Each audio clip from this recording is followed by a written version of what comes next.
último palestrante, que é o Guilherme Feliciano, juiz da Justiça do Trabalho, professor da Faculdade de Direito da USP, nos falará de como a Justiça do Trabalho vem entendendo a relação entre a Covid e a atividade de trabalho aqui no Brasil e como é o seu entendimento como um dos juristas mais respeitados do país, né? Guilherme, agradeço a sua disponibilidade e você tem 20 minutos também para a sua exposição. Obrigada. Minha querida Maeno, eu é que agradeço também a Sullivan, a Vitória, aos meus queridos colegas de mesa, professor Eduardo, professor César. Eu tenho um compromisso logo em seguida, doutora Maeno, então eu vou fazer a minha apresentação e eu sigo com vocês, mas eu vou seguir em outro ambiente.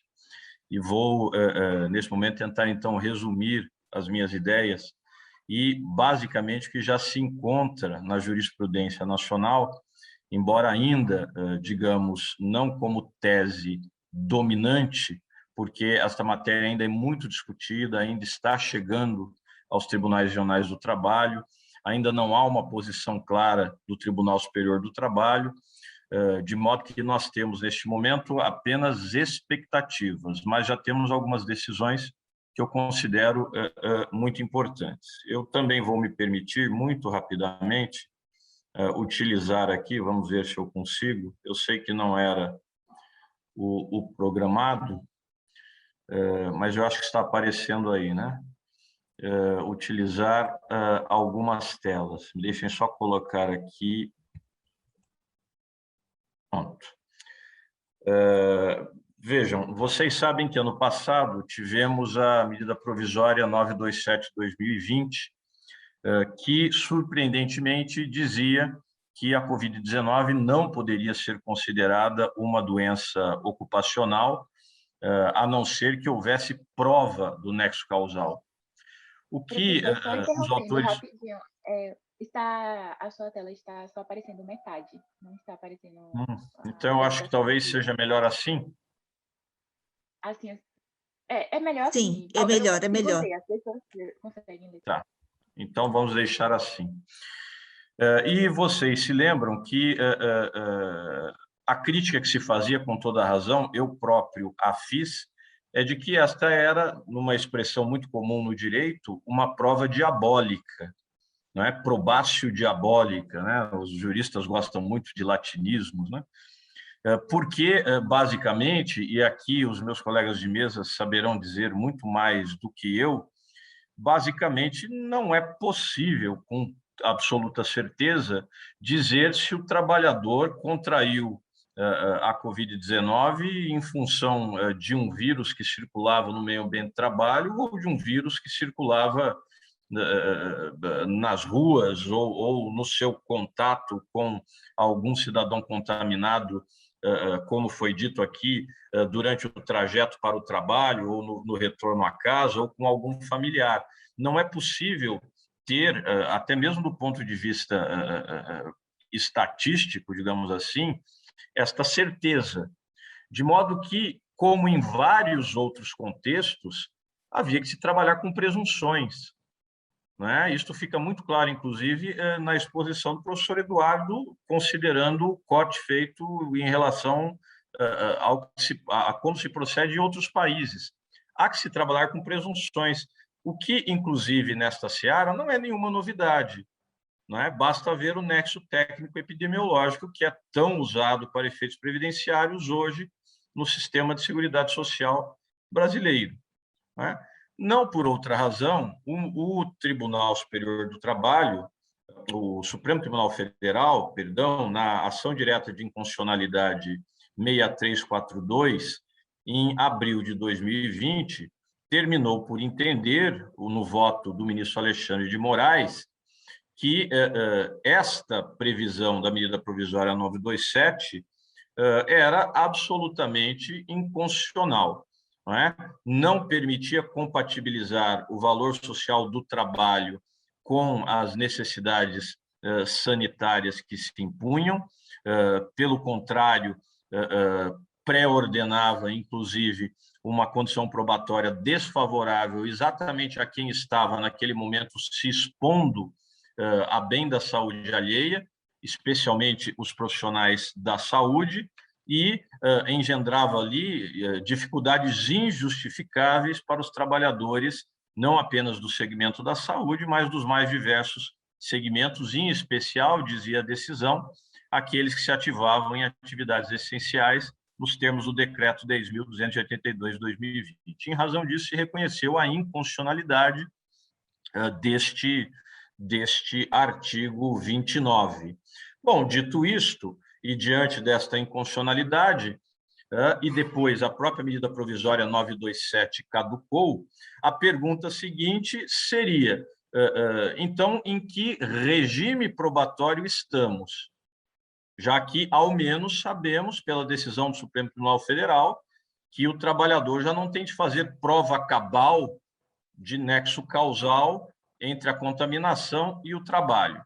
E aí sim, me parece que uma leitura adequada, uma interpretação sistemática do ordenamento jurídico nos permite também no Brasil, e os senhores vão ver que as decisões que eu vou referir vão neste sentido, nos permite reconhecer que no Brasil vamos também necessariamente caminhar para um sistema de presunções. E a base legal fundamental, apenas para fazer esta referência, está na própria consolidação das leis do trabalho, na própria CLT, que no artigo 818, parágrafo 1º, prevê o que, enfim, em linguagem técnica, nós denominamos como distribuição dinâmica do ônus da prova, o que significa que, se em princípio cabe ao trabalhador fazer a prova dos fatos constitutivos do seu direito, neste caso seria o nexo causal entre a doença adquirida, a Covid-19, e o meio ambiente de trabalho, ou os ensejos trazidos pelo trabalho prestado, em algumas situações pode-se inverter o ônus desta prova e se entender que, diante dos elementos indiciários já colhidos nos autos, por exemplo, caberia à empresa fazer, então, a prova de que o trabalhador se expôs ao SARS-CoV-2 em uma outra circunstância que, digamos, igualaria a probabilidade de contaminação, que, de certo modo, aponta para aquela segunda situação descrita na pesquisa trazida pelo professor Eduardo, em que se admite uma contraprova por parte do empregador.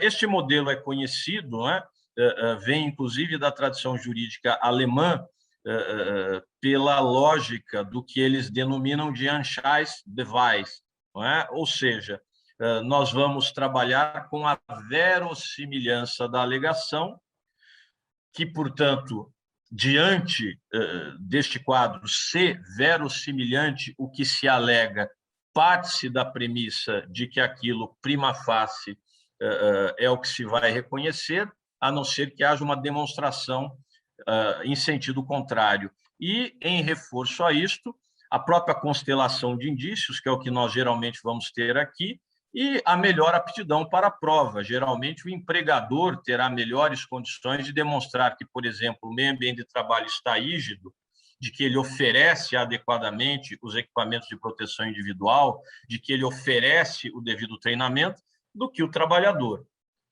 Então, esses são os elementos que nos permitem, pelo 818, parágrafo 1º da CLT, inverter o ônus da prova e dizer que, em casos em que nós temos esses elementos, verossimilhança da alegação, constelação de indícios e, em geral, a melhor aptidão para a prova, o empregador é que terá de demonstrar, eu repito, uma outra circunstância de exposição externa ao SARS-CoV-2 que, eventualmente, permita concluir que a doença não foi contraída no contexto do trabalho.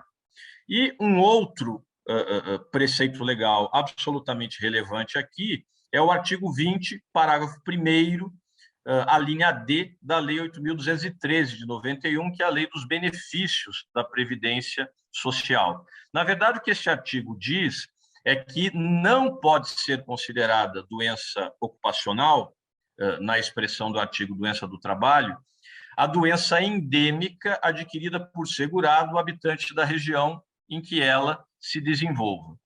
Não é? Ou seja, se o indivíduo, vamos imaginar, está em uma cidade do estado do Amazonas, em que a febre amarela seja endêmica, o fato dele ter adquirido a febre amarela, já que esta doença é endêmica naquele município, não permitirá que ele diga desde logo que adquiriu esta doença no trabalho. Pelo contrário, se presumirá que ele contraiu a doença em outros contextos, já que a doença é endêmica. Vejam que endemia é uma coisa, todos aqui sabemos, e pandemia é outra. Mas é claro que são fenômenos semelhantes. E no direito, quando eu tenho fenômenos semelhantes, eu posso trabalhar com a analogia. E é isto que eu tenho proposto. Bom, mas então, por esta lógica, se a Covid-19 é uma pandemia, também eu não poderia admiti-la como doença ocupacional. A questão é que a linha D prossegue. Ela diz que a doença endêmica, e aí nós diríamos a doença pandêmica, adquirida por segurado, não se considera em princípio ocupacional, mas segue a linha D, salvo comprovação de que é resultante de exposição ou contato direto determinado pela natureza do trabalho. Então, neste caso específico que eu dizia, da febre amarela, não é? Ou de qualquer outra doença tropical com essa natureza. Muito bem, ela é endêmica naquele município. No entanto, se demonstra que, por exemplo, aquele trabalhador é um seringueiro que trabalha diretamente na área de selva, exposto aos vetores da doença. A situação muda de figura, porque há uma comprovação de que, em razão do trabalho, ele se expõe e está em contato direto com aquele vetor. A mesma coisa, me parece, vai se aplicar à Covid-19. Em duas situações, que é o que os senhores veem aí no final da tela. Primeiro, se eu tiver, então, vejam, isso é diferente de prova de nexo causal. Eu tenho de provar apenas a circunstância da exposição. E, a partir disso, eu vou presumir o nexo causal. Não é? Então, em primeiro lugar, eu terei os casos em que há demonstração de que o indivíduo esteve exposto ao vírus em função do seu trabalho. Isto vai se dar em basicamente duas circunstâncias. Primeiro, naqueles casos óbvios de trabalhadores da saúde ou similares que estão na linha de frente do combate à Covid. Então, esta presunção decorre da própria natureza da atividade. E aí, inclusive, nos termos do 927, parágrafo único do Código Civil, parece-me que a responsabilidade civil será objetiva. Ou seja, eu não vou nem discutir se houve culpa ou negligência ou imprudência por parte do empregador. Isto já não importa.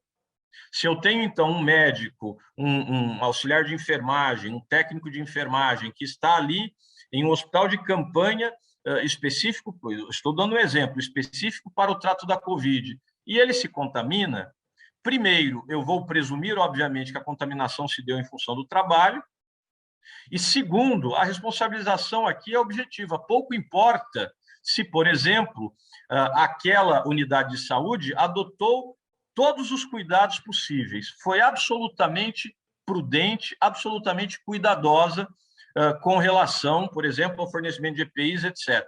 Se prevalece a presunção, eu já não estou discutindo se houve alguma negligência ou não por parte do empregador. Há responsabilidade por conta da exposição ao risco, pura e simplesmente, e ponto final. E uma outra situação é quando, embora eu não esteja nessas situações, nestas hipóteses, em que a própria atividade profissional é uma atividade em que há risco inerente de contaminação, não há um risco inerente de contaminação, há, porém, uma evidência de que o vírus circulava naquele meio ambiente de trabalho. Então, por exemplo, se eu tenho já um caso confirmado de trabalhador contaminado com o SARS-CoV-2 que estava inserido no meio ambiente de trabalho. Se esse trabalhador estava ali inserido, o vírus circulou. E, portanto, os casos subsequentes que eu tenho naquele meio ambiente de trabalho, e aí pouco importa a atividade, indústria metalúrgica, comércio, serviços, pouco importa. Se eu tenho a evidência, especialmente em áreas confinadas, de que havia um trabalhador contaminado se ativando no meio ambiente e, portanto, o vírus circulou, os casos seguintes permitirão presumir exatamente o nexo causal com o trabalho. É isto que eu tenho sustentado. E, nesta linha, nós já tivemos, então, algumas decisões. Eu cito aqui, e aí os senhores vão ver que no chat eu coloquei os dados desses 3 casos que eu vou citar. Este caso, um pouco mais antigo, em outubro de 2020, na 4ª região, Rio Grande do Sul, não é? Envolvendo frigoríficos, onde houve muitos casos envolvendo realmente surtos, desculpem, de Covid-19. E ali o juiz, então, considerou, em relação à JBS, que todos conhecem, o processo é público, eu posso mencionar, o juiz considerou que a contaminação se deu exatamente no contexto do trabalho envidado a um dos frigoríficos desta empresa e, por conta disso, determinou o pagamento de R$20 mil à empregada contaminada, reconhecendo a Covid ali como doença ocupacional. Isto aconteceu em Frederico Westphalen. E vejam a questão da inversão do ônus da prova. O juiz entendeu que a empresa não conseguiu apresentar provas que afastassem a presunção de que a contaminação havia ocorrido no trabalho. A ação, inclusive, contou com a atuação do Ministério Público do Trabalho, que apontou a necessidade de a JBS reorganizar o seu setor de frigoríficos para providenciar o devido distanciamento dos trabalhadores e garantir o isolamento daqueles que tivessem contato com pessoas contaminadas ou com suspeita de infecção. Não era o caso. Eu tinha casos comprovados, confirmados de contaminação, que, no entanto, seguiram em atividade no meio ambiente do trabalho. Não é? E, inclusive, o juiz acrescenta, alguns dias antes de a empregada do frigorífico apresentar os sintomas, a JBS questionava publicamente medidas importantes para o combate à disseminação da doença, o que mais reforçou a presunção. Eu ainda trago a vocês 2 outros casos, e aí eu saio já desta tela. Não será mais necessária aqui para nós. Mais 2 casos que me parecem relevantes. O segundo caso, eu próprio relatei no Tribunal Regional do Trabalho da 15ª Região, não é? Nós estamos falando deste mandado de segurança que eu referi aí, que é o MS 7686 de 2020, mas o julgamento já foi agora em 2021, e ali nós tivemos a oportunidade de reconhecer... Faltam 3 minutos. Ok, exatamente o que eu dizia a vocês. Vejam, caso confirmado de Covid-19 de empregado terceirizado ativo, era um terceirizado que teve o caso confirmado e que trabalhava ali naquela unidade da empresa de Correios e Telégrafos, da ECT, em que se retornou à atividade laboral sem a testagem dos demais trabalhadores. Então, houve a confirmação do caso, a unidade, inclusive, afastou os trabalhadores por um tempo, mas, no retorno, não fez testagem. Entendeu que não era necessário. Eu, inclusive, originalmente, no voto que apresentei, compreendia que essa testagem era obrigatória e, portanto, decidia no sentido de não admitir o retorno antes da testagem. Mas a seção de dissídios individuais, por maioria, entendeu de outra maneira. Admitiu o retorno, mas, de todo modo, constou a tese da presunção. A situação traduz hipótese de risco grave e iminente diante da circulação ambiental do vírus SARS-CoV-2, inclusive para os fins do artigo 13 da Convenção 155 da OIT. Em situações desta índole, qualquer caso ulterior de contaminação no mesmo ambiente de trabalho, na mesma unidade dos Correios, engendrará a presunção do nexo de causalidade à vista do que dispõe o artigo 20, parágrafo 1º, a linha D, do 8.213 de 91, como eu acabei de apresentar a vocês, ante a inegável exposição ao vírus determinado pela própria natureza do trabalho, ou seja, atividade presencial em espaço fechado. E isto aqui foi entendido unanimemente por todos os demais, tanto é que constou da ementa. Agora, então, portanto, já em segundo grau de jurisdição. E, por fim, para terminar, um último caso muito relevante, que também está aí referido, ação trabalhista em rito ordinário 10626 de 2020, isto foi em Minas Gerais, TRT da terceira região, em que o judiciário reconhece como acidente de trabalho a morte de um trabalhador por Covid-19. Tratava-se de um motorista de transportadora. E porque houve morte, houve a condenação do pagamento por danos morais de uma indenização de 200 mil, 100 mil reais para a filha e 100 mil reais para a viúva. Vara do trabalho de Três Corações. E, basicamente, o que o juiz entendeu, ainda nesta mesma linha, é a de que, neste caso, primeiro, havia indícios de exposição. Por exemplo, quando o veículo chegava a diversos pontos de carregamento ou descarregamento, geralmente a manobra era feita por um outro trabalhador.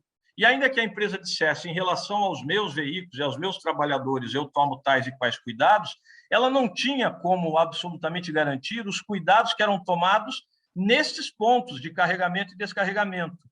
Não se sabia se havia alguma higienização da cabine depois da atuação destes motoristas de manobra nos locais de carregamento e descarregamento, né? Além de outras evidências, exatamente de exposição nos pátios de carga e descarga, e, para mais, diz o juiz, não foi comprovada a quantidade fornecida de álcool gel e de máscaras, não sendo possível confirmar se era suficiente para o uso diário e regular durante os trajetos percorridos. Ou seja, a empresa não provou suficientemente a proteção do trabalhador contra os riscos a que indiciariamente ele estava exposto. E, em função disso, se reconheceu também o nexo causal, por presunção a partir dos indícios, e, em função disso, a indenização foi dada, reconhecendo-se a Covid como doença ocupacional. Para mim, 3 casos emblemáticos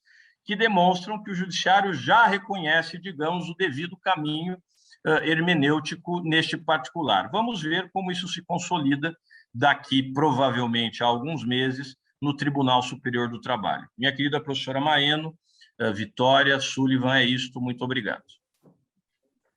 Muito obrigada, Guilherme. Olha, muito boa essa sua apresentação, porque nos faz pensar que ainda há uma luz no túnel, não é verdade? Porque eu acho que nós temos discutido tanto isso em vários eventos, né? E eu acho que os trabalhadores têm que se apropriar dessas informações até para traçar suas estratégias, né? Eu acho que é muito importante isso que você coloca. E também nos faz pensar que essa batalha é longa, né? É uma longa batalha que nós temos ainda pela frente, mas com alguns sinais já bastante animadores, eu acho. Muito obrigada. Guilherme, você fique à vontade, fique o tempo que você puder conosco, e depois você fique à vontade para deixar, porque eu sei que a sua agenda é bastante complicada. Eu te agradeço a participação e essa importante contribuição para a gente. Muito obrigada.